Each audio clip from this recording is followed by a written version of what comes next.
With Christmas and the holiday season approaching, I want to take some time out to reflect on many of the charities across this country who are doing something to help those less fortunate or to help put a smile on children's faces this Christmas. We're going to feature a series of charities from coast to coast who are doing just that. And I love that because many times on Counterpoint, we cover such heavy and deep topics. We're going to do something a little bit lighter today. And joining me to kick it off is Scott Purley, the president of the Magic of Christmas, which is a charity based out of Calgary. Scott, thank you so much for joining me today.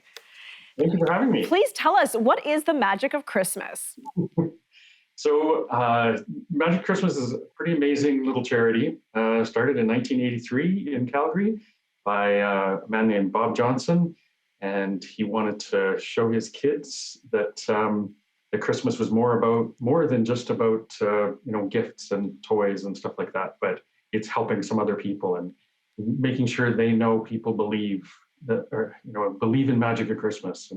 And so we organize a whole bunch of elves and Santa Claus to get dressed up on Christmas Eve, and they go out and visit families that may not be facing a happy Christmas.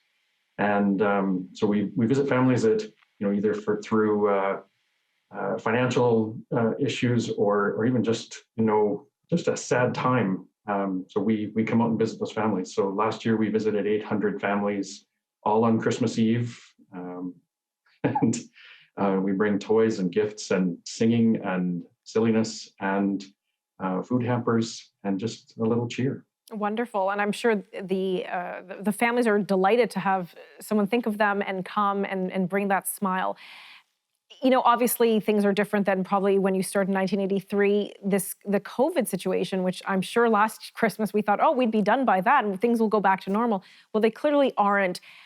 What kind of obstacles or how has the Magic of Christmas charity overcome some of these obstacles that have been presented through COVID? So, last year was a challenging year. My first year as president as well. So oh, wow. trying to figure out how do we do this? And we just kind of decided, hey, COVID's happening.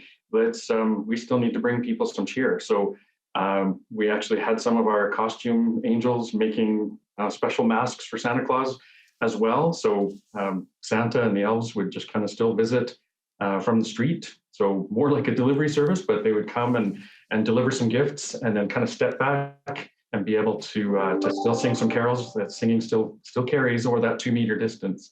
Right. And the smiles still make it past the mask. So, wonderful. But it also meant we had to change how our volunteers and how our elves kind of get together. And we used to have 10 to 15 to 20 elves on a bus going out and going into people's homes. But last year and this year, it's more about the visit directly in front. We also now pre-pack our gifts for our visitor or for our families that we visit. Okay, and you mentioned the buses, and I think this is an interesting and unique component of your charity. Correct me if I'm wrong, but you use, I guess, refurbished Calgary transit buses? Not refurbished. So we partner with Calgary Transit. So Calgary Transit is an amazing supporter of us.